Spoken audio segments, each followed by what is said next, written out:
I have produced a selection of presentations to begin to discuss the roles and responsibilities of the PE teacher and coach. When I address them as collectively, I will speak about them as sports professionals, but I will also take time to identify the differences and the similarities between the PE teacher and the coach. I have identified articles and areas of research using technology where you can yourselves identify what you believe as the roles and responsibilities.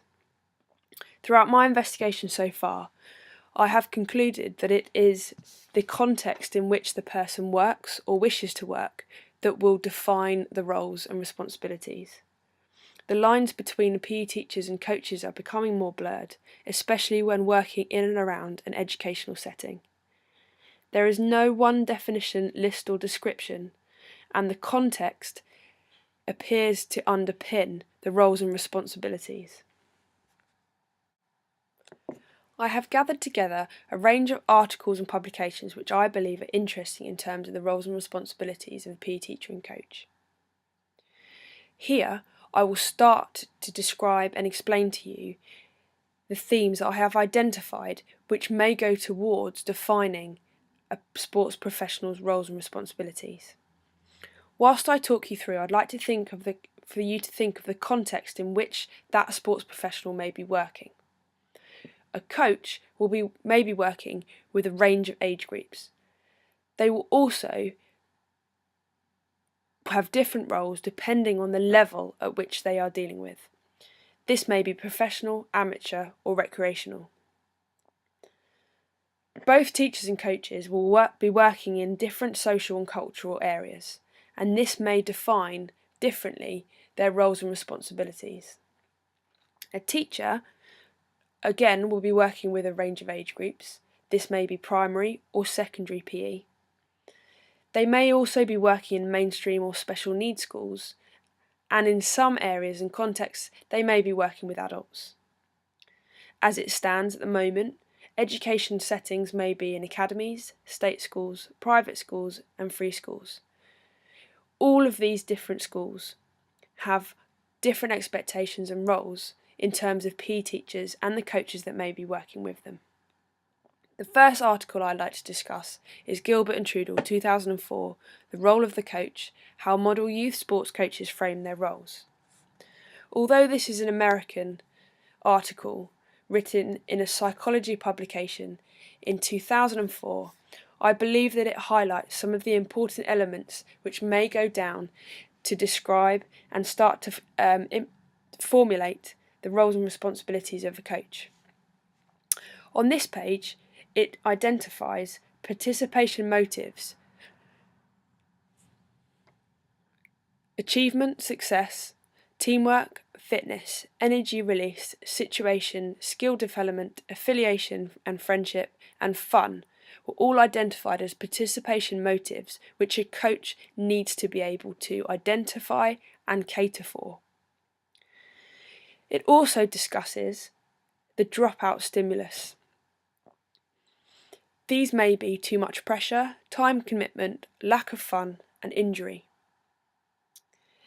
These perceived reasons for either participation or dropout may underpin a coach's perceived roles and responsibilities in terms of maintaining participation in their sport or environment. Further down the article, themes arise.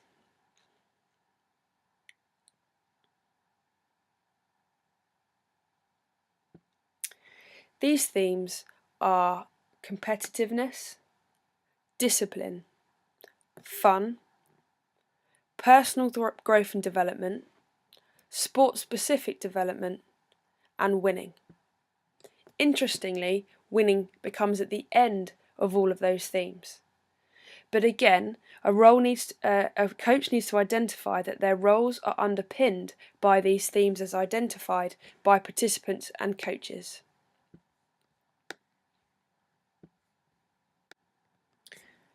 The second reading is of a different nature.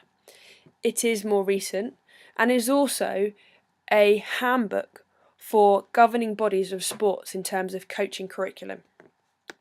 It was written in 2012 by Sports Coach UK. It identifies the desirable coaching attributes to create a good participation curriculum. It states that coaching is not just about introducing someone to the rules, skills and competencies of a sport. In terms of participation, it is desirable that young people and adults develop a commitment to playing regularly, to value the sport because it enriches their life, to want to play well and to apply themselves. It talks less about the levels of participation, but more about the continuity. Here, it goes on to describe how coaches should coach people as well as sport, how they should support people of all ages. They should ensure that their responsibilities are for developing healthy lifestyles in young people, early adulthood, adults and older people.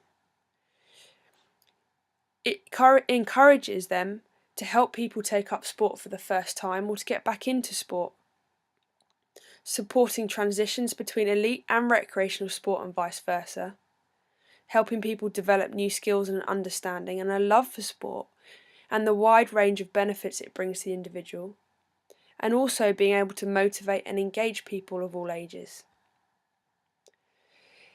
It describes in depth a coaching curriculum for all. It bases it on physical, technical, tactical, mental and social models of development. It continues to identify these areas, but more importantly, it defines the 5 C's for coaching.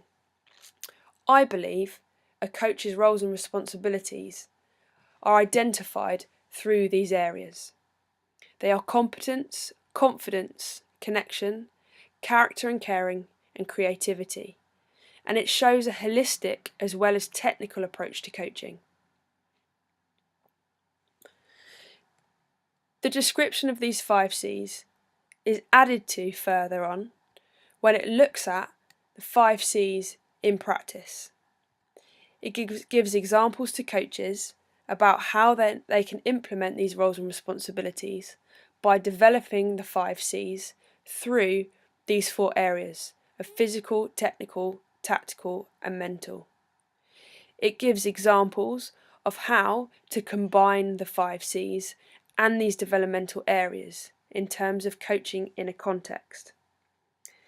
It states, for example, that a coach could encourage participants to give feedback to each other, which is developing their technical understanding, but also encouraging connection between person to person. I believe that this provides a great basis of a handbook for a coach in terms of dealing with a range of abilities in a range of contexts. The final reading that I'd like you to engage with is teacher related. It was written by the Department for Education in 2003, and its title simply is Teacher Standards. As well as a description of the variety of jargon that resembles and influences teaching, it goes on to importantly state teacher standards. The opening relates that teachers make the education of pupils their first concern and are accountable for achieving the highest possible standards in work and conduct. Each standards are put into a category. The first one is teaching itself. It goes along and highlights how a teacher must conduct themselves whilst teaching and set high expectations, promote good progress and outcomes, and demonstrate good subject and curriculum knowledge. These could be identified as responsibilities for a teacher to be able to perform their day-to-day tasks. It states that they should plan and teach well-structured lessons and adapt teaching to respond to the strengths and needs of all pupils. In total, there are 8 standards that relate to the specific teaching responsibilities. The next section, part 2, looks at personal and professional conduct. Again, it states that a teacher is expected to demonstrate consistently high standards of personal and professional conduct. It continues to identify how teachers must uphold public trust. They must have proper and professional regard for the ethos, policies and practices of the school, and they must have an understanding of and always act within the statutory frameworks which set out their professional duties and responsibilities. In terms of specific responsibilities and roles that are laid out by government expectation, this is as close to a list of responsibilities that you can get in terms of teaching. It doesn't describe PE teachers' roles and responsibilities, and we have to assume that the PE teacher will follow the same standards as everybody else. We can look at the strengths and weaknesses of PE in terms of the ways in which teachers can manage these standards. However, I believe that this still doesn't show a clear reflection of the specific roles and responsibilities in terms of physical education in schools. The Department for Education regularly review these standards. So although they create a framework of responsibility, they may continue to change depending on the understandings and the aims of the government. It is important to acknowledge that both teachers and coaches work to government guidelines. There is an expected and wanted development of sport and physical activity in this country, especially at the moment, off the back of the Olympics. The government has stated that not only do they want wide participation levels and participation for lifelong, they have also stated that competitive sport is extremely important. Once I had looked at articles and readings, I started to investigate policies that are evident at the moment. This Parliamentary Commission on Physical Activity is being coordinated at the moment, and it aims to be published in the spring of 2014. It states that the human body was designed to move, but in a very short period of time we have become dangerously inactive as a population. We are witnessing a physical inactivity epidemic. The Parliamentary Commission on Physical Activity has been established to address this urgent issue and make direct policy-based recommendations to tackle this crisis. My question is, will this fundamentally change the roles and responsibilities of sports professionals in this country?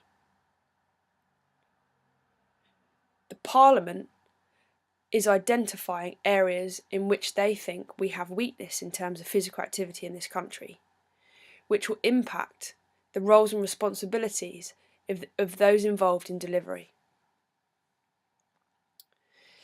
Although this is a work in progress, I believe it's important to be aware of some of the changing parameters, as this could affect the roles and responsibilities of sports professionals and their changing boundaries.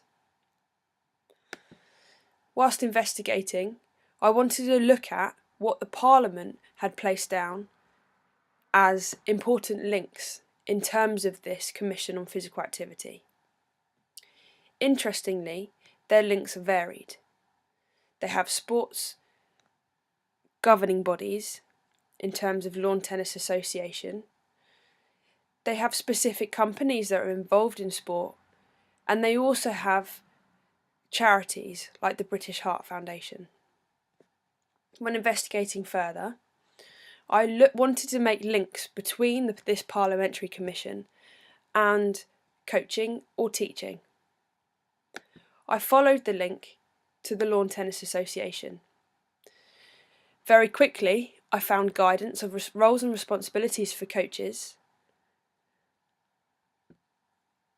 and the fact that the Level 1 coaching award and beyond do underline some of the main roles and responsibilities in terms of what the candidates will be able to do.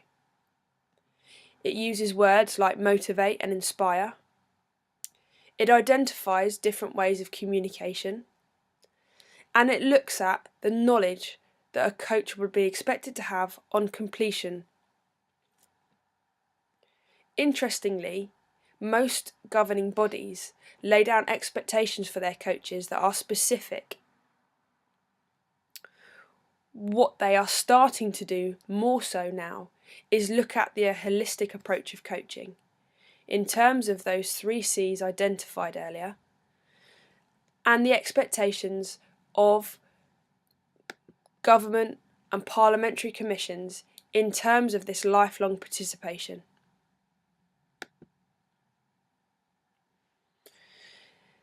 It states here that the Commission is taking a new approach to investigating physical inactivity in this country with a cross-sector group of parliamentary experts. At the moment, health, sport and education are deemed to be strands in which this will work. Hence, my inclusion in discussion in the roles and responsibilities of our sports professionals, whether they be teachers or coaches. This may well impact us in the future. Whilst continuing to investigate what was available in terms of information, I started to look at how sports professionals themselves define their roles. The first place that I started was with the physicaleducator.com. This is an organisation that I follow on Twitter and it is extremely popular. Although again it is an American-based organisation, it does relate to sport and physical education across the world. I looked at how to include this within my discussion with you, and I went to the section of how I teach, which looks at a range of professionals and their description of what they think their roles and responsibilities are in terms of delivering physical education. Interestingly, I happened upon a Welsh teacher.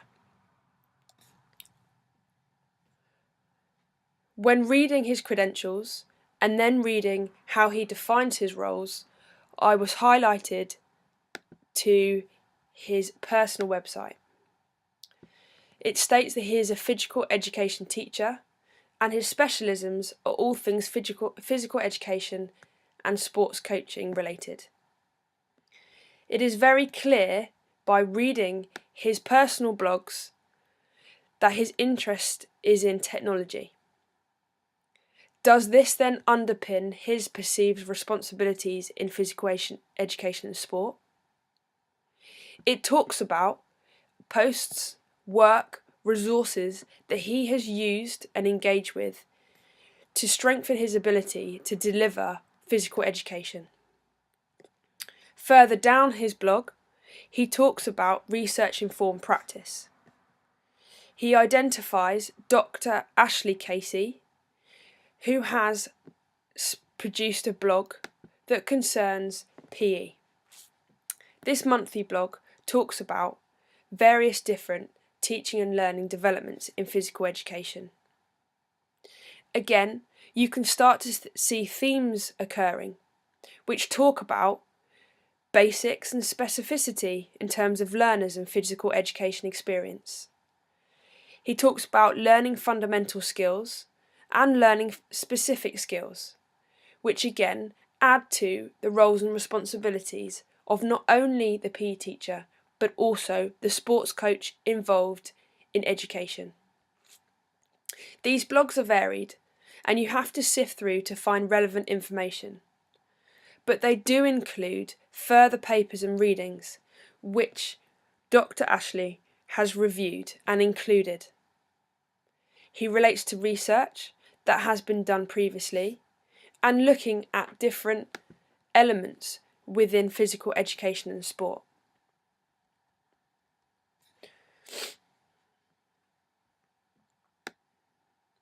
After engaging in these more personal and sports professional related elements, I decided to go one step further.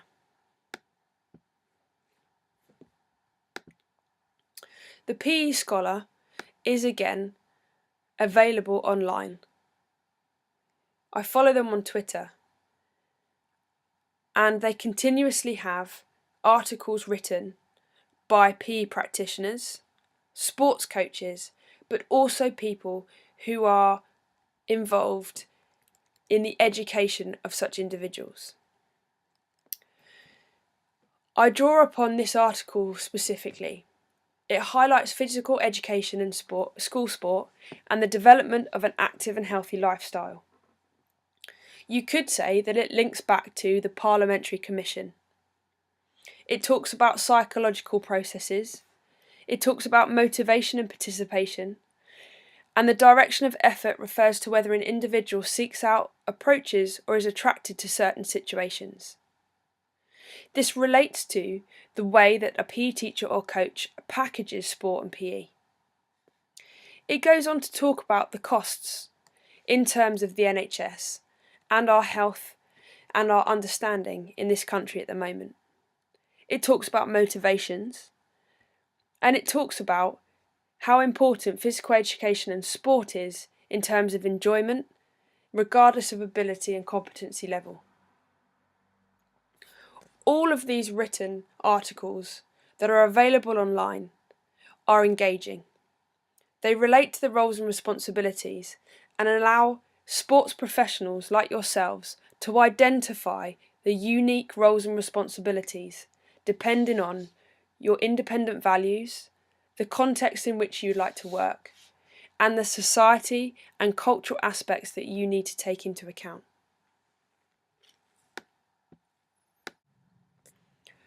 To conclude, when identifying and addressing the perceived roles and responsibilities of sports professionals, it is important to take into account legislation, research, and the views of practitioners. Although I have not stated fundamentally specific roles and responsibilities, I have shown you a variety of contexts and a variety of research-based articles which should start to develop an understanding of the roles and responsibilities. It is imperative that you develop your own values, your own perceptions, and your own aims in terms of becoming a sports professional. Whether your eventual aim is to become a PE teacher, a coach, or maybe either or both, it is important that you bring forward your independent views, as well as addressing guidelines laid down by the government, parliamentary commissions, and Department for Education's national governing bodies, and the work of your peers. I have identified some key tasks that I would like you to do, which I believe will help you to start to identify and unpick your own perceived roles and responsibilities. The first task, I would like you to monitor the sports think tank health and wellbeing agenda. This relates to the Parliamentary Commission website that I showed you earlier. Although it isn't to come into effect until spring 2014, continual developments will be updated, and they will relate to physical activity, which underpin PE teaching and coaching. The second task I'd like you to do is follow the physicaleducator.com on Twitter, or add it to your favourites on your laptop or tablet. It is important that you continually review practitioners and professionals who are working today. A great range of professionals engage with the physicaleducator.com, and it is a great forum to discuss elements, to pick up tips, and to share resources. The third task is to familiarise yourself with the Department for Education teacher standards. Although these may change by the time that you enter the professional setting, it is important to understand the expectations and responsibilities that teachers and practitioners who work within education must follow. The fourth task is to investigate PE Scholar and the online blogs produced by practitioners and researchers. I'd like you to start with the article I showed you earlier, which is titled PE and School Sport and the Development of an Active Lifestyle.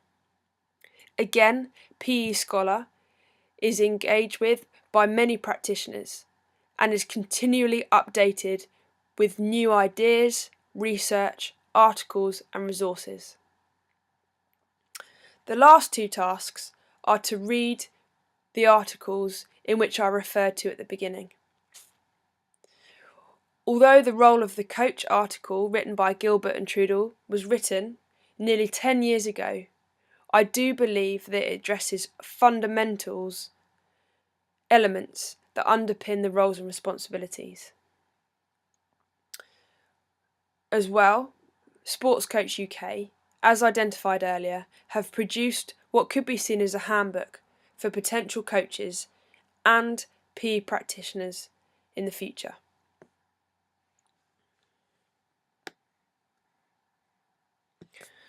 I'm going to finish with a question. After reviewing everything that I've shown you, what are your perceived roles and responsibilities as a PE teacher and/or coach?